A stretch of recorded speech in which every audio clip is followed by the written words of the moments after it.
Our scripture this morning is from 1 Corinthians 7, verses 25 to 35. Now about virgins. I have no command from the Lord, but I give a judgment as one who by the Lord's mercy is trustworthy. Because of the present crisis, I think that it is good for a man to remain as he is. Are you pledged to a woman? Do not seek to be released. Are you free from such a commitment? Do not look for a wife. But if you do marry, you have not sinned. And if a virgin marries, she has not sinned. But those who marry will face many troubles in this life, and I want to spare you this. I tell you, brothers and sisters, that the time is short. From now on, those who have wives should live as if they don't, those who mourn as if they did not, those who are happy as if they were not, those who buy something as if it were not theirs to keep, those who use the things of the world as if not engrossed in them. For this world in its present form is passing away. I would like you to be free from concern. An unmarried man is concerned about the Lord's affairs, how he can please the Lord. But a married man is concerned about the affairs of this world, how he can please his wife, and his interests are divided. An unmarried woman or virgin is concerned about the Lord's affairs. Her aim is to be devoted to the Lord in both body and spirit. But a married woman is concerned about the affairs of this world, how she can please her husband. I am saying this for your own good, not to restrict you, but that you may live in a right way, in undivided devotion to the Lord. This is the word of the Lord. Thanks be to God.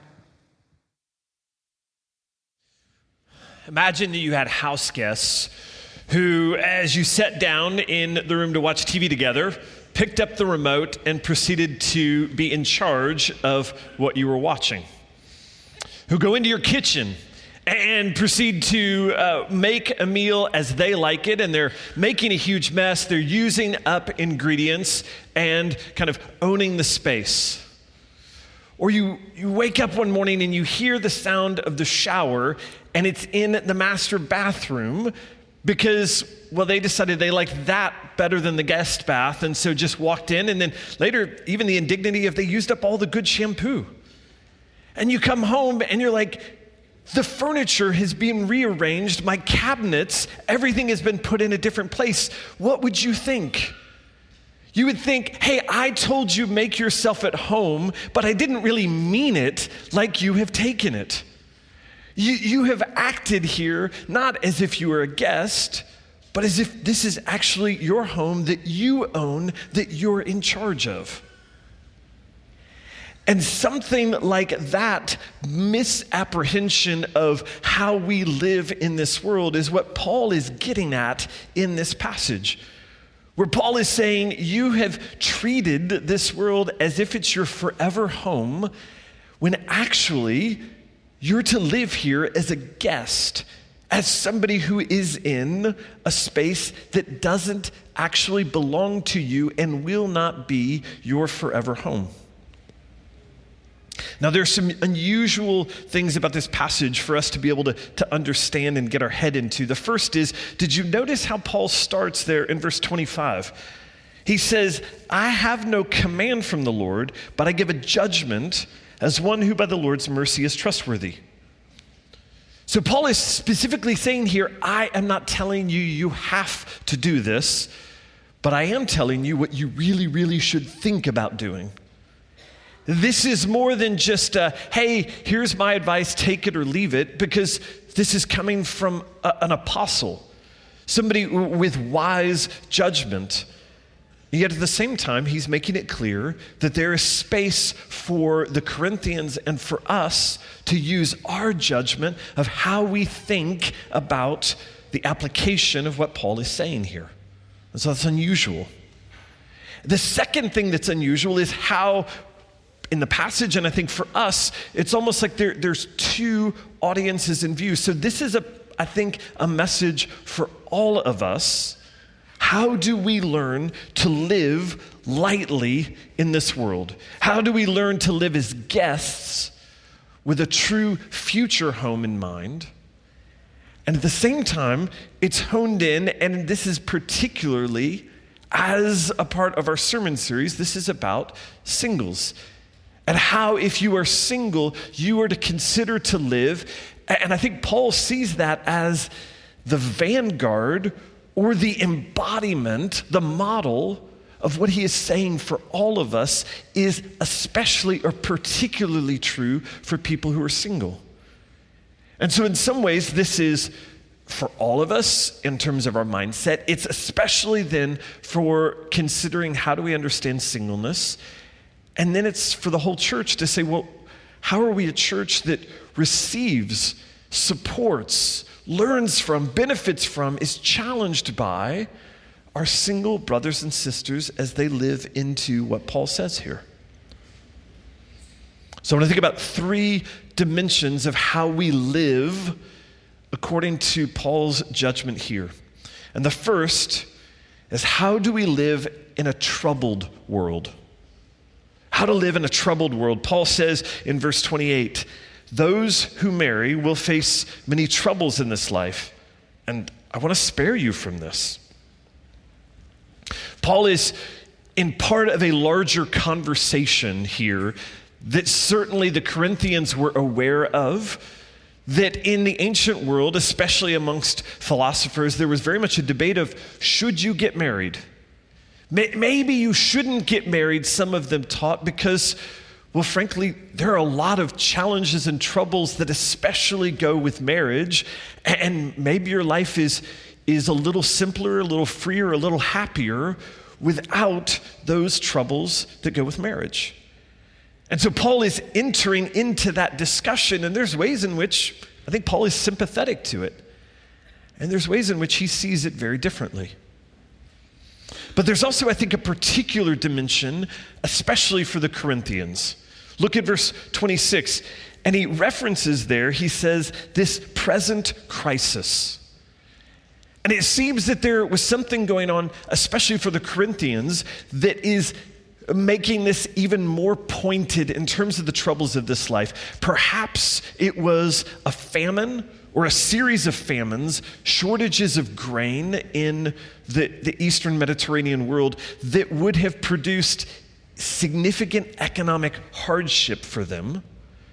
And so in light of that, Paul is saying, like, if things are financially hard, you need to think carefully, do you take on more mouths to feed by getting married? So there's the particular, but then there's also just the general. You think about, there are troubles that come if you are married that are different from, that don't come if you're single. So if you are married and your marriage is hard, if it is rocky, if it is difficult, if the person that you are covenanted to, that you have bound your life with in this world, and you guys are struggling, that is a hardship that is different than when any other relationship in your life is challenging or hard. That's a trouble that comes from marriage. Or it doesn't have to be just that you're in marital difficulty. What about when one spouse is injured or comes down with some huge illness and it turns life upside down and perhaps never again the same in terms of the care that one of you needs? Or your spouse suddenly decides they want to go a different direction in their life and in their faith, and they move away from Jesus. And you're in marriage together. That is a trouble in a married life. Or you think about kids, wanting to have kids, but unable. Or having kids and having something that is significantly hard, a child with special needs. There's a good thing, there's a blessing, but it's also harder. Or as your kids get older and the decisions that they make and things are hard and you struggle and you're weighed down and you're heartbroken. These are all troubles that are there, especially if you are married. There are lots of ups and downs in this life that affect all of us, whether we're single or we're married. And there are some troubles that are unique to being married, and Paul is saying, I want you to think about that. I want you to be aware of that. I want you to think carefully about how you live in a troubled world. So that's the first thing that Paul says that perhaps surprises us, perhaps unsettles us. That Paul says to live in a troubled world, you should consider that singleness could be a viable, maybe even a better path forward. But he goes much further than that for all of us. He drills deeper into how we're to live. I want us to think about this. How do we live, not just in a troubled world, but in a transient world? A transient world, a world that doesn't stay. Notice what he says in verse 29. He says, I tell you, brothers and sisters, that the time is short. And contrary to what so many people of his day thought, that the universe was eternal and would be forever, Paul is saying, no. The time is short because Jesus has been raised from the dead. And as Jeff said, the ascension, Jesus is ascended to heaven. The end has already now begun. The new creation has started. This is what we call eschatology. It's about the last things. And the insight of the New Testament is the last things have now started in the resurrection of Jesus. And so Paul is saying that means the time is short. And it's not so much necessarily a chronological statement of, there's only a little bit of time, but it is a theological statement about how we understand time, that it isn't forever. And he's saying time is of the essence. Time is at a premium. How you live in time has incredible urgency and significance. And he goes on to tell us, he says in verse 31, for this world in its present form is passing away. He's not saying the world itself is passing away, but he's saying in its present form, in its shape, in its structure, in its appearances, in its putting togetherness of the world, the way it's constructed, he says, that's passing away.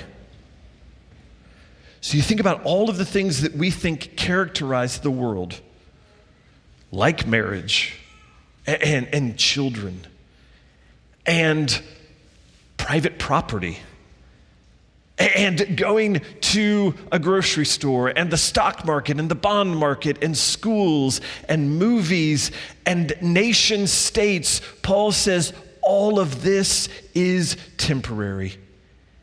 It is passing away. All of the things that you look and think give structure and solidity and stability to our life, Paul says, not just they will pass away, they already are passing away because the end has begun. And so this is to change for all of us how we live in a world that is passing away. And Paul points to it here. Look at what he says in verse 29. He says, from now on, those who have wives should live as if they do not. Those who mourn as if they did not. Those who are happy as if they were not. Those who buy something as if it were not theirs to keep. Those who use the things of this world as if not engrossed in them. Paul is relativizing all of this and saying none of it is ultimate. So how we live in and with it changes. And it feels odd. It seems surprising, and I dare say it is not necessarily our normal patterns. But I want to focus in just particularly on marriage, and what does Paul mean? How do I live?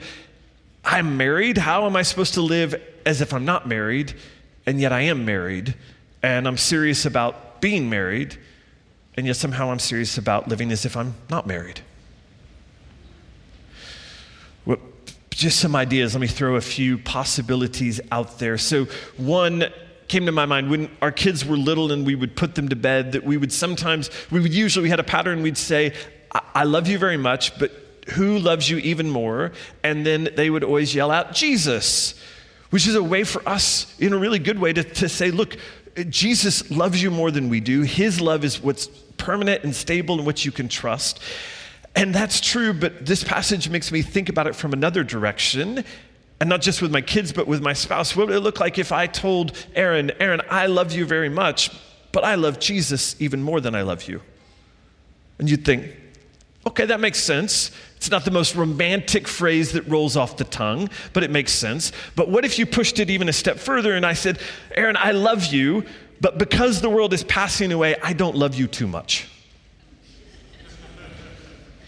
And now it starts to get a little bit awkward.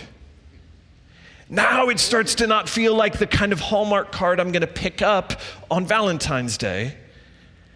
And yet I think this is getting at the spirit of what Paul is saying here, is that we can love the things of this world. We can love the people in this world that we are called to love. It is possible to love them too much. To think that we are committing and devoting ourselves, and actually we are living as if this world is permanent instead of being temporary. Maybe this is a gut check. Do I really love Jesus more than all of the people and the things that I am rightly called to love? And I think part of the reason it feels particularly weird when we think about marriage is because in our world, we have this vision of romance that so often is put out there that says, if you can find your special other person, then that's when life is really full. And that's when the ultimate and everything is revealed and is what it's supposed to be, and you are who you're supposed to be. So the movie Moulin Rouge, a celebration of the power of love. And I went back and watched a clip this week, and it's a scene where Ewan McGregor's character, Christian, who's this poor poet, is trying to woo Nicole Kidman's character, Satine, who plays this alluring, mysterious courtesan there at Moulin Rouge. And he is waxing poetic to her, and he says, love is like oxygen. Love is a many splendored thing. Love lifts us up where we belong. All you need is love.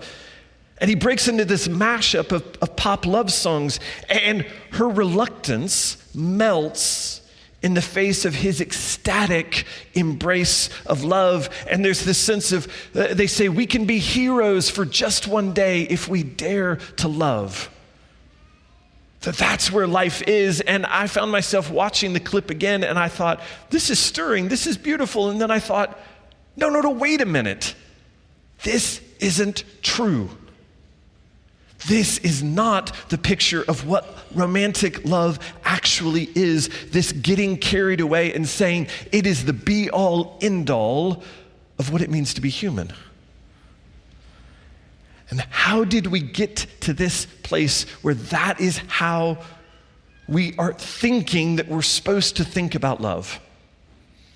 And really interestingly, Ernest Becker, 20th century intellectual, said this. He said, we are the first society where we believe widely that there is no ultimate future, that human life is insignificant. And thus, never has there been a society with so much emphasis on finding your one true love. Becker connects the pieces and he says, when you don't think that there is an ultimate transcendent world beyond where we are now, then you invest all of your hopes for ultimate and transcendence here now, and where especially we invest them is in finding that romantic other. And he says, the glory that we need in our innermost being, we now look not to God, but to our romantic partner. And so it's striking to me that the very truth that Paul is saying that should relativize how we think about marriage and romance and love, it is the absence of that belief in our culture today that is connected to why we ultimatize it and why we think it is the be-all end-all. And so if we have this perspective that there is a world to come that I can't see yet, but actually is more real, more true, more solid, more stable, then it unsettles rightly everything about how I live now. And so the vision here is that we are made for glory, we are made for love. And that's why eschatology, why this last things matters so much, because what it tells us is, yes, that is found when we are united with Christ. When we are married to the perfect groom, then our lives find their be-all and their end-all. And we live in anticipation of it now. The Spirit has been given as a down payment, as a dowry, we might say, for the marriage that all of us together will be married to God and His love will be consummated with us. That is what our hearts are made for, to be drawn to. And so if you say, I don't know if I can live this way right now. I don't know if I can live lightly as a guest, holding all of these things loosely on my own. And the answer is, no, you can't. But only insofar as we trust and we believe and we say, Jesus' love is real.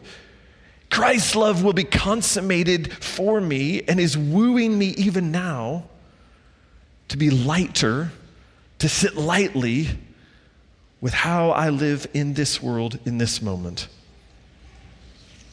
So that's for all of us. All of us, like, how do we begin to learn to live as guests? And not as guests like in an Airbnb where you're like, I can use this however I want because I don't know who owns this place and I'm only here for a day. But like when somebody you love invites you into their home and you live there as a guest with respect and honor for them, that's how we're to live here. Now there are lots of different metaphors that the Bible gives about how to live, so don't absolutize this one, but I think it is an angle on our life that we need to consider.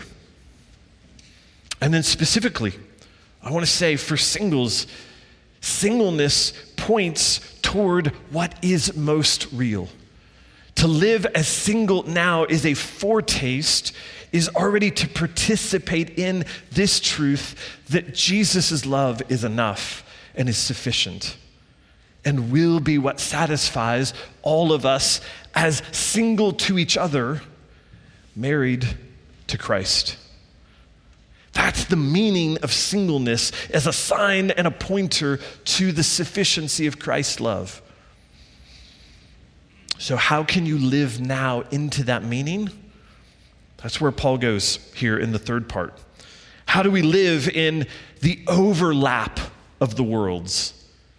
If the new world has begun, this world is passing away, but we still live in it, then we live in the overlap of those two worlds. What does that look like? Well, Paul says in verse 32, I would like you to be free from concern. And he means particularly the concerns of marriage. This was standard phrasing in their world. So the ancient writer Menander said, to have a wife and children brings many concerns in this life. And that's not a bad thing. That's not wrong. It's not inappropriate. There are concerns that you should have, you have to have if you were married. In fact, you are not honoring God if you somehow do not take those concerns seriously. But it's because those are real and legitimate concerns that Paul says your interests are divided. You're pulled in two different directions, and he's not saying one of those directions is wrong. He's saying that's the way that it is. And it feels a bit hard to hear because if you're married, it a little bit feels like Paul is saying you're second class. And I don't think he's saying that, but I don't know how else Paul is to say. What he wants to say is that there is something good that is different, that is distinct, that is better about singleness than there is marriage. And so we have to live. If you're married, I invite you, there is a tension here that we have to live into.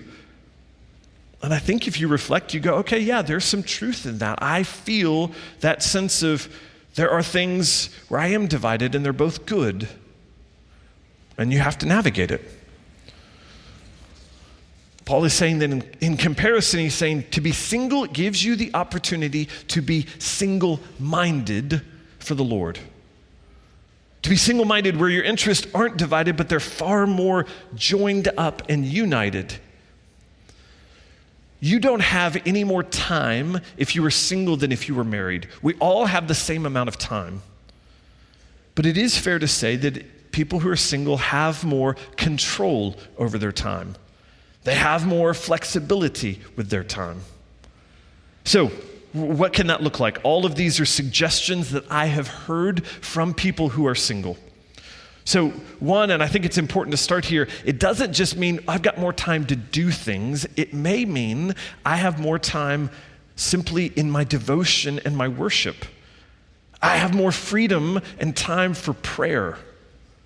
It was one of the single guys that I was talking to who at Redeemer said, I feel like I've got the freedom to just say, I'm going on a walk and I'm going to pray, and I have that time in a way that I wouldn't if I were married.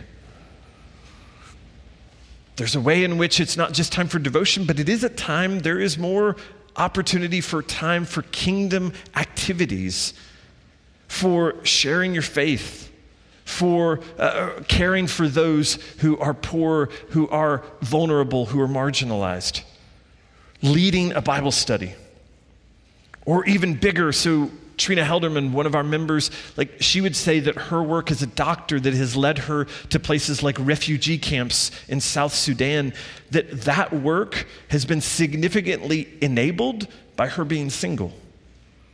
That she has had an opportunity and ability to focus and do that in a way that would be different, harder, maybe not as possible if she were married.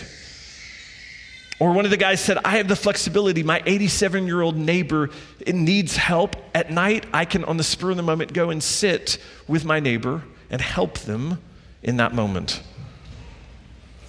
Or, and I think of this in terms of the baptism this morning, spiritual parenting. I think about all of us are called to be parents in the gospel, to procreate disciples. And so I think about our youth group, Redeemer student leaders. We have a lot of people who do that as they are single. And that is an amazing blessing, the time that they have to give to teenagers here at Redeemer and to invest for spiritual purposes in them. Let me say, this is what it's not. All right? So when I'm talking about this single-mindedness, this is not the world's vision of singleness. The world's vision of singleness, as one British journalist put it, is singleness is about solvency, great sex, and a guilt-free life. That is singleness, it's freedom from. Its singleness is convenience. Its singleness is, one of the guys here at church said, a singleness that says, how many resorts can I ski this winter?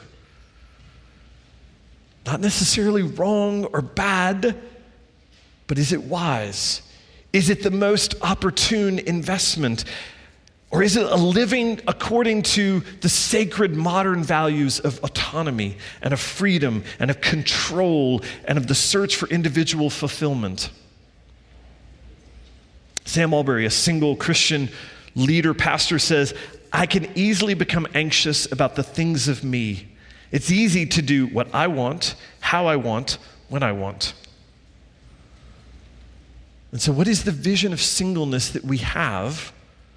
The pattern of our life is living into and reflecting. Second, this isn't to say you should be motivated by duty or by guilt. Oh, look, you have so much time, you should do this. Nor is it to say you should be motivated, well, singles, you actually are better people, you're better Christians, and therefore this is how you're supposed to live. The meaning of singleness is not in the service that you may be able to step into. The meaning of singleness is that it's a gospel sign of Christ's love. That it is this sense of this is what it points to. And then the question becomes, well, how do I live into that? How do I live in a way that reflects the meaning rather than creates the meaning in serving? And then third, this is not to say, hey, singles, step up, and marrieds, you get a pass.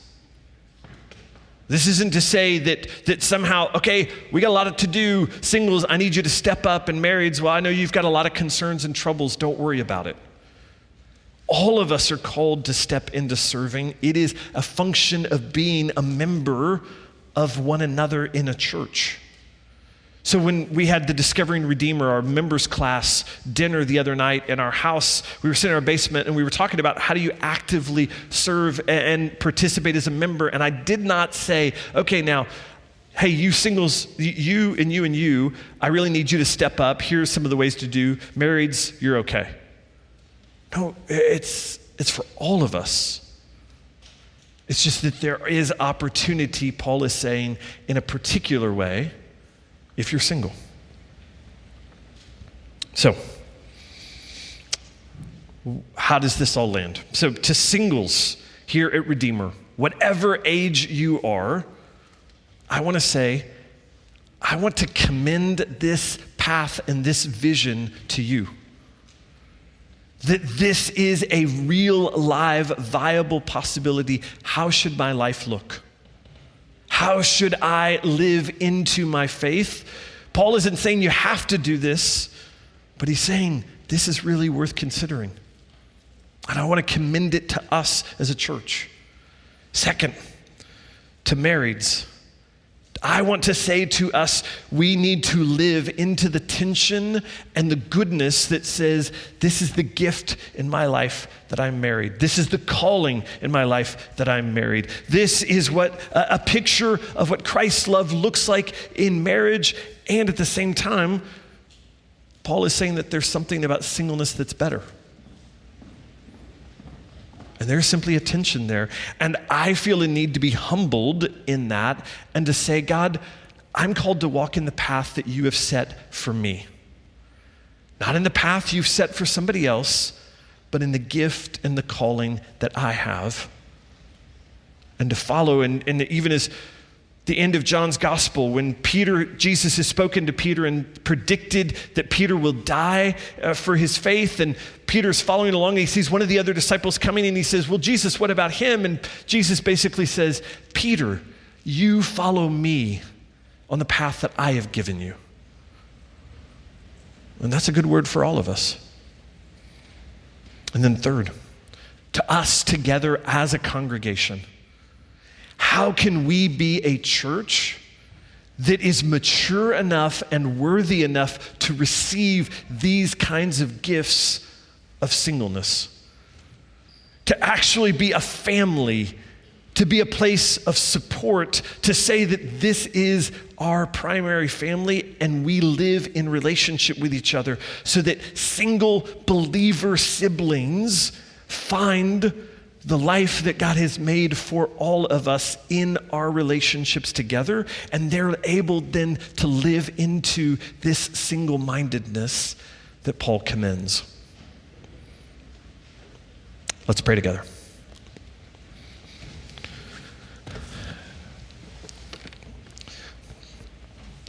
Jesus, I pray that you would help us to see that this world, you have made it, it is good, and in its current form, it is passing away. It has already begun. Help us to live, to sit lightly with all of the things of this world. Yes, to make use of them to be stewards, but not owners. To live as guests. To live as those who trust that we have a forever home that you are building, not that we are building. And I pray particularly for our brothers and sisters who are single, whatever stage of life, for whatever reason. Lord, would you help them to see the beauty and the goodness of their calling, and then to see how might they live into that calling? How might they live into that gift? How might they live into that place that you have put them for now? In a way that says that you are the one to whom our lives are devoted and directed.